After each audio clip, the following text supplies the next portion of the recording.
hello once again. I'm Pastor Jeremy Combs. We're looking at the doctrine of the divine in the book of Deuteronomy. Well, we're in Deuteronomy chapter 15, and if you'll recall, I think it's the first 6 to 7 chapters of the book deal with the Ten Commandments, the history of Israel leading up to them, and then the rest of the book really is much a exposition, expositing on how specifically they are to keep the commands. Well, we've been really looking at in the last several chapters, commandment number 3 about not taking the name of God in vain, maybe even a little bit of chapter 2, commandment number 2, where you are to make unto thee no graven images. Well, now we're getting into the 4th commandment, and this would be that we're remembering the Sabbath day to keep it holy. And so with that in mind, we need to remind ourselves that there were Sabbaths, many Sabbaths in the Bible. We often think of the Sabbath as Saturday, as that one day a week. You work 6 days and then you take that day off. And truly, I mean, that is the main Sabbath. But there were a couple of other Sabbaths we're going to see today. There was a Sabbath every 7th year Sabbath.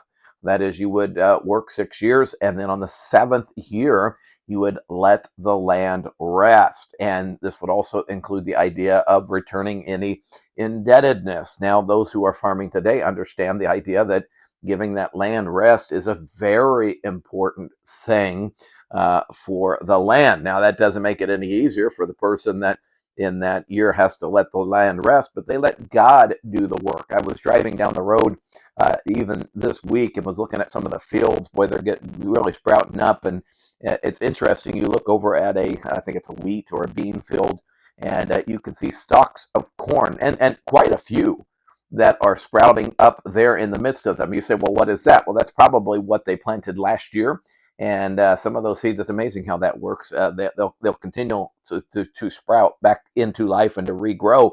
Or maybe it is when they gathered that things fell down. And so really God had a way of still providing for them in that 7th year, but it would take a great deal of faith. And then there was the year of Jubilee, and this would be the 50th year. And like the 7 year, the 50 year was similar. And I thought about this. If you're going 7 years, you'd have a 49th and then a 50. So at one point, you would have 2 years almost in a row where you would not be tilling the land and debts would cease. And so this is the idea of the Sabbath. It was an idea of dedicating and giving to God. And so this chapter is largely going to entail what about debts and what about those who are indebted, or as the word is, it is called slave. So let's look at it, verse number 1 of chapter 15. At the end of every 7 years, thou shalt make a release. Now, as far as we don't know that this ever happened. It's possible that it did, but it's interesting that nowhere in the scriptures is a 7 year or a year of Jubilee reported. And in fact, they go into captivity, part of the penalty because of those 70 years was for those years of Jubilee that they never, ever observed. And so God always gets what he deserves one way or another. It can be with our help or without it, but wouldn't we rather it be with? And so at the end of 7 years, you're to make a release. What are we to release? And this is the manner of the release. Every creditor that lendeth aught unto his neighbor shall release it. Okay, so you would loan to your neighbor. Now, this is really hard for us to understand because we are such a monetized society. That is, that we deal in money, cash. Very rarely are we loaning somebody a house or land or food or whatever it might be. But here, that would have been what they would have been working with. And he says, if you have loaned them aught in that 7th year, you release it. That is, if you've got a loan on their land, or if they've sold their land to you so that you could use it for your farming purposes. When that 7th year came, you're to give it back. He shall not extract it of his neighbor or of his brother, because it is called the Lord's release, because that is God's land, because what he has is God's. Boy, wouldn't that make a difference in our life, how we lived, and really even how we gave, if we looked at the faith it takes for us to say, that's not my car, that's God's car. That's not my house. That's God's house. That's not my money sitting in that bank account. That is God's money that he's blessed me with. Of a foreigner, thou mayest exact it again. So this was largely for the nation of Israel. And so we're reminded that our brothers, those closest to us, our neighbors, are the ones. But foreign would be the idea of these would be loans that there was no sentimental attachment to it. I suppose if we were to attach anything practical to us today, it'd be kind of like you going to the bank to get a loan. So the idea would be you'd continue to pay that. That's a testimony to that person that does not know God. And by the way, this is a great reminder as well not to get into indebtedness. And if we have to, not to do it for any long-term amount of times. In the day and age we live in, obviously, to get a home, sometimes even when you're getting started to get a vehicle, the necessities of life, you sometimes do have to take that loan out. But we ought to be very careful with that and beyond what our needs are. Boy, it's debated. No, yes. God gives you the freedom to make your own decisions. But I think if you are going to do it, you better really make sure that they are some short-term deals here. Save when thou shalt be no poor among you. So this is going to have to happen, and you don't have to release the foreign. I was trying to remember if I read the last. Boy, I must be getting old. I was trying to remember if I read the end of verse 3, but that which is thine with thy brother, thine hand shall release. So the foreigner don't have to. The brother or fellow um, Jew, yes, you had to do that. And you didn't have to observe this. This seventh year would not be necessary. The year of Jubilee would not be necessary if there were no poor among you. Well, uh, it's the obvious answer to that is there will always be the poor among you, as Jesus said in the New Testament, and as it will be reiterated in Deuteronomy.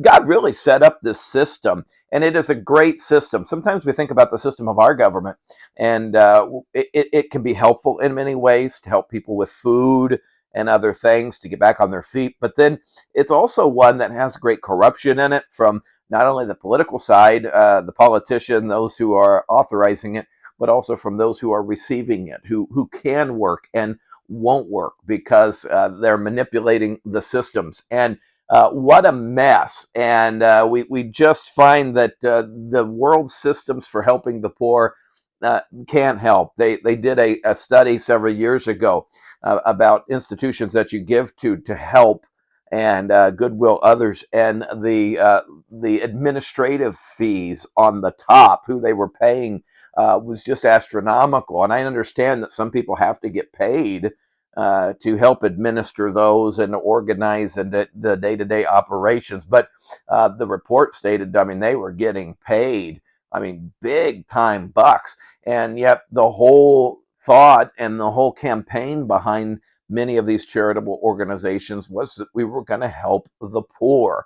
Well, yes, they helped the poor to a percentage, but they were also helping themselves to a great percentage as well. And so, boy, there's nothing better than the way that God does things. For the Lord, verse 4, shall greatly bless thee in the land which the Lord thy God giveth thee for an inheritance to possess it. Let God bless you. If you will just do what's right, God's going to bless your life. Only if thou carefully hearken unto the voice of the Lord thy God. You got to carefully hearken to observe to do all these commandments which I command thee this day. For the Lord thy God blesseth thee as he promised thee, and thou shalt lend unto many nations, but thou shalt not borrow. And thou shalt reign over many nations, but they shall not reign over thee. God says, I'm going to bless you so much that there's going to come opportunity and you need to loan to other nations. They're going to come to you and you need to rule and reign over them. But I never intended for you to be the indebtor. I never intended for you to be the one that is being reigned over. Obviously, this will flip when they refuse to hearken carefully unto the law of God, and then they will be indebted, and then they will be reigned over. But God never intended it to be that way, just like he never really intended for there to be the poor. If they would follow God's system every 6 years, even the person that was so hard up because of pestilence or famine or what have you and had to sell his land now gets his land back and now has an opportunity after working for this person for so long. He's going to now go back and he's going to be given the things he needs to start that land, as we'll see coming up here in this chapter, and he's going to be able to get going again.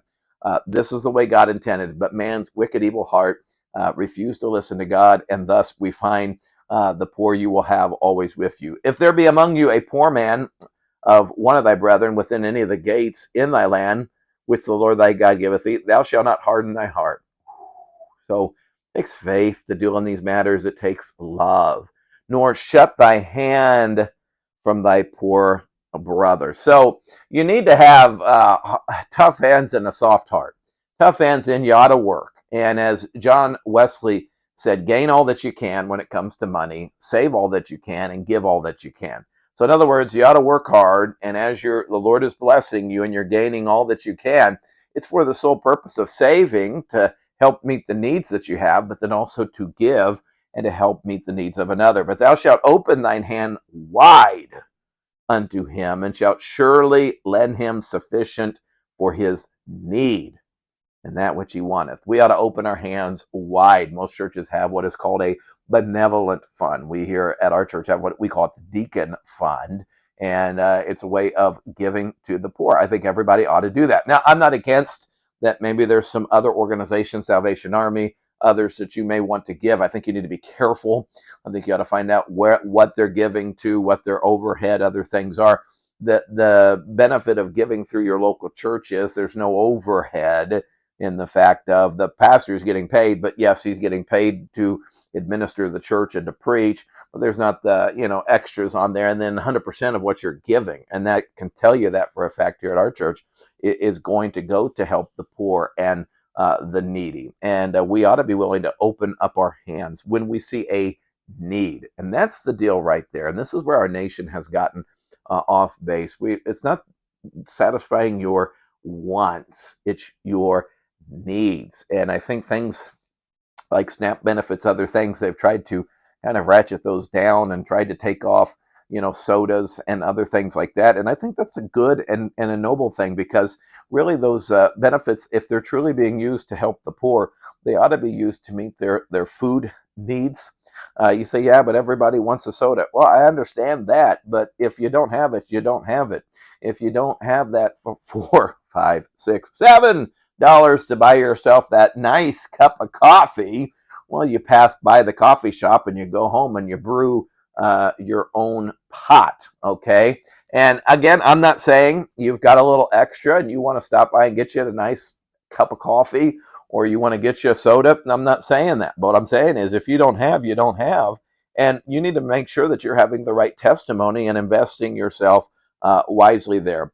Beware that there be not a thought in thy wicked heart, saying, the seventh year, the year of release, is at hand, and thine eye be evil against thy poor brother, and thou givest him aught not, and he cry unto the Lord against thee, and it be a sin unto thee.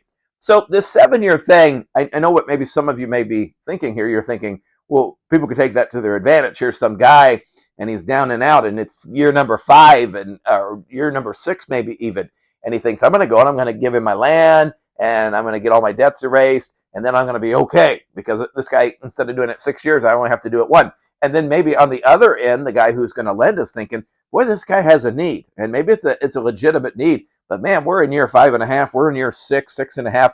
I'm going to have to release that debt pretty soon. God says, don't do that in your evil heart. We ought to be not a respecters of persons. We ought to give because that there is a need. And we need to be careful. I think about it as a church. We're careful. I try not to give to needs based upon who has come to church. Obviously, I don't know who gives, but that would be another factor. That do they give, do they not? Doesn't matter to us, okay? We need to give. And, sometimes you say, yeah, but what about giving to people that are just manipulating the system? Well, I think you need to pray and ask God for discernment, but I think we need to be careful that we're not so cynical that we don't give because we don't want to be abused. Now, obviously, sometimes I make it a habit not to give cash. There's someone poor and they need something to eat. I'll go through the drive-through, get them a burger or something. There's somebody, we do this here at church, and they want money for when our power's going to get turned off. We will say, okay, and we will go to the electric company and we will pay through the electric company, so that therefore that is going to the need that they have. And I'll tell you, you'll find a lot of people that eliminates these quote unquote needs that they have. I think especially I was out back at church, and someone pulled up and said, hey, my kid has no formula and we're trying to find something for him, and can you help us? And I said, yeah, I said, hey, right across the bridge here, about 2 or 3 miles away, there's a Walmart. I'll run in there and I'll buy you formula. And he said, no, I can't do that. I'm headed to Terre Haute. That's out of my way. I said, it's not that far out of your way, and you can go up 63. And he said, no. And I said, hey, listen, bud, if I had a kid that had a need and needed to eat, I'd go 2 hours out of my way to make sure that they got the food that they need. And he kind of grumbled, got in the car, and left. Well, what he wanted was cash. And see, when I refused to give cash, but said I will meet the need because it did feel for the baby, boy, the need all of a sudden disappeared and was no longer there.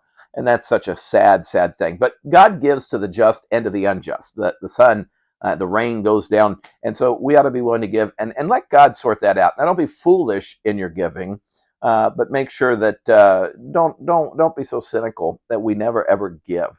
Thou shalt surely give him, and thine heart shall not be grieved. Verse 10. We shouldn't be upset. We shouldn't be angry about that when thou givest unto him, because that for this thing the Lord thy God shall bless thee in all thy works and in all that thou puttest thine hand to do. Don't be grieved. Don't be grudging in your giving. God always returns to us. For the poor shall never cease out of the land. There you go.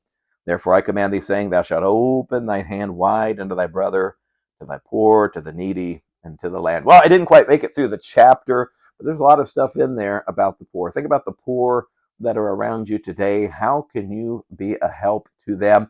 And think about it in ourselves. God never intended for us to be indebted. God wants us to be wise with our funds, but obviously there is a little bit of an opening there that when hard times fall, sometimes we have to humble ourselves and we need to get the help we have, but we ought to be willing to repay it, and we ought to be getting back on our feet. Hey, thank you for joining us. We'll finish up chapter 15 next time.